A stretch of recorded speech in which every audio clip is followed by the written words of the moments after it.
Hello बच्चों, आज हम लोग जो टॉपिक करने जा रहे हैं वो है पार्टिकल नेचर ऑफ ईएमआर। इसके पहले हम लोगों ने पढ़ा था बेटा वेव नेचर ऑफ ईएमआर पढ़ा था। और आप अगर लाइव क्लास लेना चाहते हैं केमिस्ट्री की तो जूम ऐप पे लाइव क्लास चल रही है। आप नॉमिनल से फीस दे के जूम ऐप पे जुड़ सकते हैं और आप रेगुलर 1 घंटे की क्लास मिलेगी आपको। और 12th क्लास में भी चल रहा है ये। 12th में 1.5 घंटे की क्लास पर डे चल रही है। बहुत अच्छा रिस्पॉन्स है, बहुत सारे बच्चे जुड़े हुए हैं और वो पर डे जो है 1.5 घंटे की क्लास पढ़ रहे हैं। ऐसे 11th में 1 घंटे की क्लास चल रही है, तो आप वहाँ भी जुड़ सकते हैं। बाकी किसी टॉपिक में ज़्यादा दिक्कत आती है तो आप हमें बताएंगे, तो हम यूट्यूब चैनल पे भी अपने धीरे धीरे करके वीडियोस ला रहे हैं। तो आज का बेटा जो टॉपिक हम लोग ले रहे हैं वो क्या है, पार्टिकल नेचर ऑफ ईएमआर।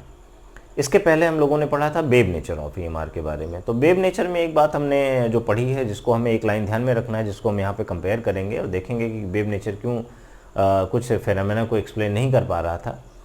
तो उसमें क्या पढ़ा था कि जब किसी बॉडी को हीट करेंगे, सपोज इसको अगर हम हीट करें, इस बॉडी को हीट करें, मान लीजिए कोई मेटालिक बॉडी होती है, इसको हम हीट करें तो ये क्या करेगी, रेडिएशंस को इमिट करेगी।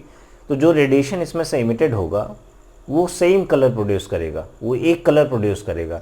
हाँ, हीट बढ़ाने पे जैसे हम हीट कंटिन्यू हीट कर रहे हैं तो जब हीट ज़्यादा हो जाएगा तो उस जो कलर इमिट हो रहा था, सपोज रेड हो रहा था इमिट, तो रेड की इंटेंसिटी में चेंज आ सकता है लेकिन रेड कलर चेंज नहीं होगा, कलर चेंज नहीं होगा, उसकी इंटेंसिटी चेंज हो सकती है। ये हम लोगों ने वहाँ पे पढ़ा था। लेकिन देखा गया कि कुछ फिनोमेना ऐसी होती हैं जो इस कॉन्सेप्ट से एक्सप्लेन नहीं हो पा रही थी, जैसे ब्लैक बॉडी रेडिएशन, जैसा फोटो इलेक्ट्रिक इफेक्ट, जैसा लाइन स्पेक्ट्रम ऑफ हाइड्रोजन, कई सारे ऐसे फेनोमेना थी जो इससे एक्सप्लेन नहीं हो पा रही थी। तो आज हम लोग जो करने वाले हैं, पहला टॉपिक वो क्या है, ब्लैक बॉडी रेडिएशन।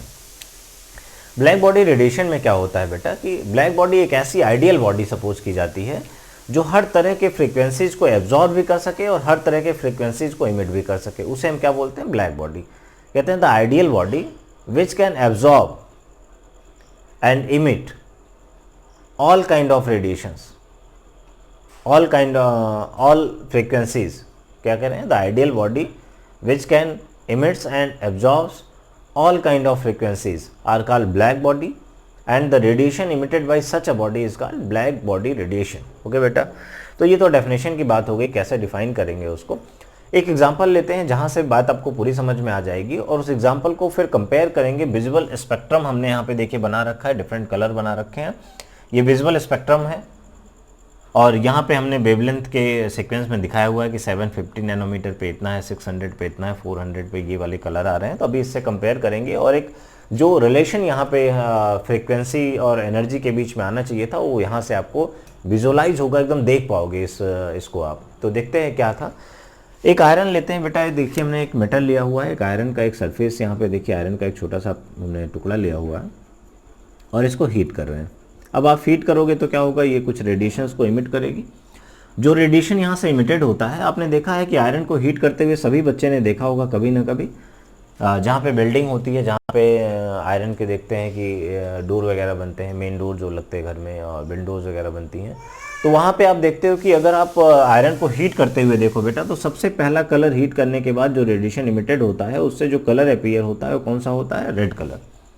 और फिर ये रेड कलर क्या होता है, कन्वर्ट हो जाता है किसमें, येलो कलर में। ये सब आप देख सकते हो, जिसने देखा है अच्छी बात है, जिसने नहीं देखा है 95% बच्चे तो देखे होंगे, अगर 5% किसी ने नहीं देखा है तो जाके देख सकता है, दूर से खड़े होकर देखिए सब कुछ दिखाई देगा।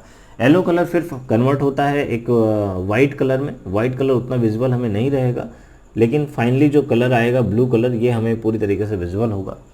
तो आप देखते हैं कि जब हम आयरन को हीट कर रहे हैं बेटा, तो हीट करने पे ये कुछ कलर प्रोड्यूस कर रहा है। रेड कलर आया, फिर येलो कलर आया, वाइट कलर आया, फिर ब्लू कलर आया। और हमने वेव नेचर ऑफ ईएमआर में क्या पढ़ा था कि एक ही कलर आना चाहिए था, सेम कलर इमिट होना चाहिए था, उसकी इंटेंसिटी में चेंज आ सकता था। लेकिन यहाँ तो देख रहे हैं कि डिफरेंट कलर आ रहे हैं, तो ये तो वेव नेचर से एक्सप्लेन हो नहीं सकता। फिर देखते हैं इसमें क्या होता है, कैसे ये सब हुआ। अब आप इसको कंपेयर करिए इसी फिगर से, जो फिगर हमने ऊपर दिखा रहा है उससे कंपेयर करते हैं। देखिए जो रेड कलर आया उसका वेवलेंथ कितना है बेटा, 750 नैनोमीटर, दिख रहा है ना, 750 नैनोमीटर के आसपास का है। फिर देख रहे जो येलो कलर आया उसका वेवलेंथ ऑलमोस्ट 600 नैनोमीटर के आसपास ही आया है। फिर वाइट कलर देख रहे हैं, ये लगभग 500 नैनोमीटर के आसपास आया हुआ है। और फिर देख रहे हैं ब्लू कलर आया है, कितने के नैनोमीटर के आसपास आया है, 400 नैनोमीटर के आसपास आया है। ये किसकी वैल्यू है बेटा, लैम्डा की वैल्यू। आप देख रहे हो कि जैसे जैसे हम हीट करते जा रहे हैं, क्या कर रहे हैं, कंटिन्यू हीट कर रहे हैं ना आयरन को, तो कंटिन्यू हीट करते जा रहे हैं, इसका मतलब एनर्जी सप्लाई होती जा रही है, सप्लाई होती जा रही है, एनर्जी धीरे धीरे बढ़ती जा रही है। तो जब हम एनर्जी बढ़ाते जा रहे हैं, एनर्जी की सप्लाई हम बढ़ाते जा रहे हैं, हीट करते जा रहे हैं, तो क्या हो रहा है, देखो वेवलेंथ क्या हो रही है, देखो वेवलेंथ क्या हो रही है, कम होती जा रही है ना। यानी जैसे जैसे एनर्जी बढ़ रही है, एनर्जी और वेवलेंथ के बीच का रिलेशन देखना चाहें तो जैसे जैसे एनर्जी बढ़ती जा रही है वैसे वैसे वेवलेंथ क्या हो रही है बेटा, कम होती जा रही है, ठीक है ना।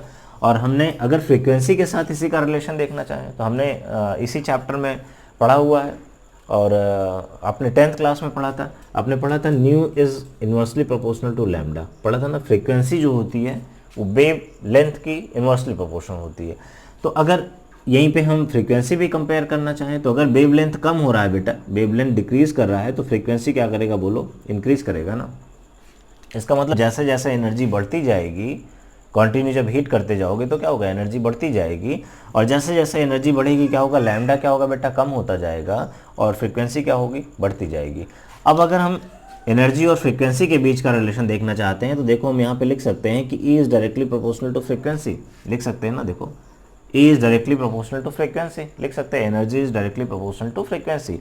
यही वो रिलेशन था जिसको प्लैंक ने जो है डिफरेंट एक्सपेरिमेंट के बाद उन्होंने दिया हुआ था, और उन्होंने ही बताया था कि ये पार्टिकल नेचर ऑफ EMR को कैसे एक्सप्लेन करेंगे। तो उन्होंने एक फार्मूला दिया था, बताया था E is directly proportional to new.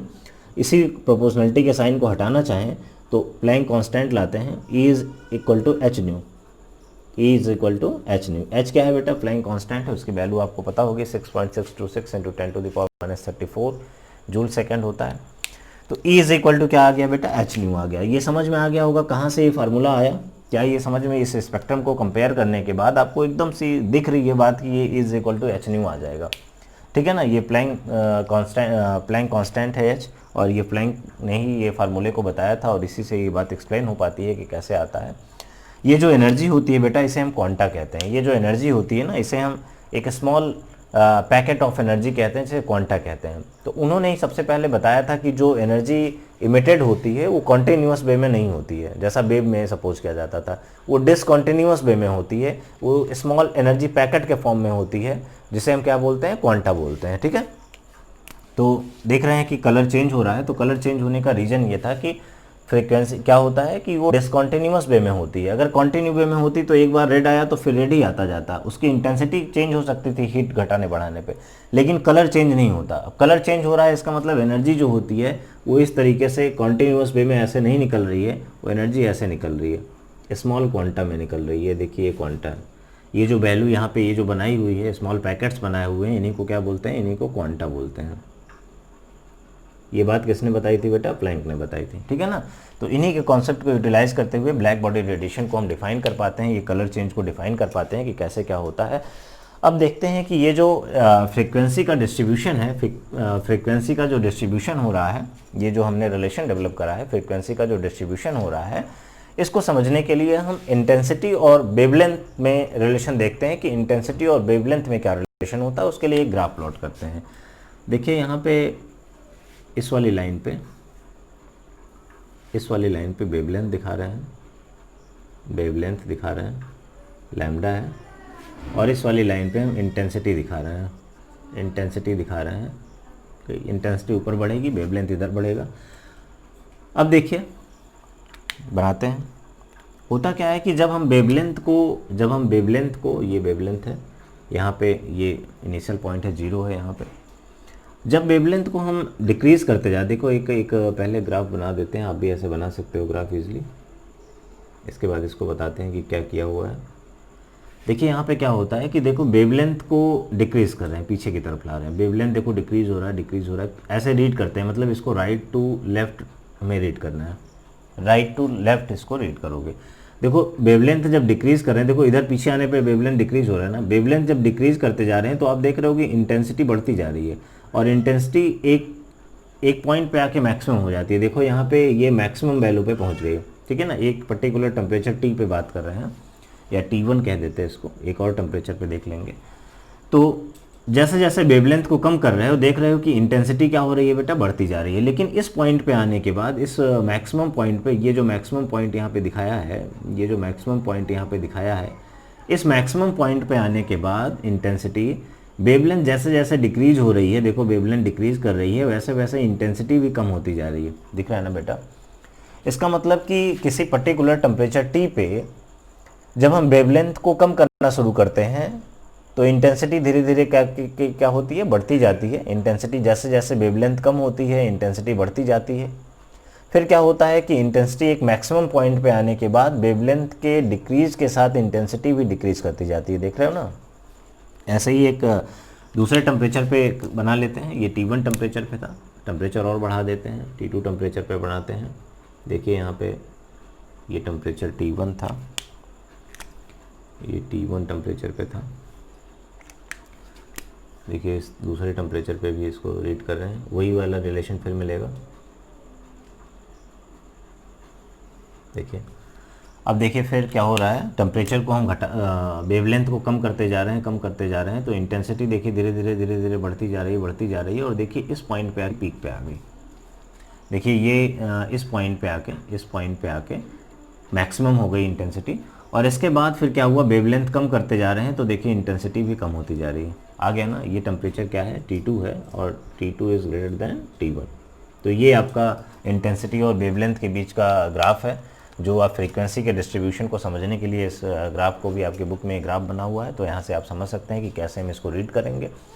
ये बात आपने समझ ली कि फार्मूला कहाँ से आया, प्लैंक ने इस फार्मूले को बताया था, और इसी फार्मूले को यूज़ करके, इसी प्लैंक क्वांटम थ्योरी को यूज़ करके इसको आप एक्सप्लेन कर सकते हैं कि कैसे कलर में चेंज आ गया, और इस ग्राफ को रीड कर सकते हैं। ये हमारा इंटेंसिटी वर्सेस वेवलेंथ का ग्राफ है, जो फ्रीक्वेंसी के डिस्ट्रीब्यूशन को समझने के लिए आप इसको बना सकते हैं। जो लैम्डा को जब समझ लोगे ना, तो लैम्डा का ठीक इन्वर्स क्या है, फ्रीक्वेंसी है। ठीक है ना?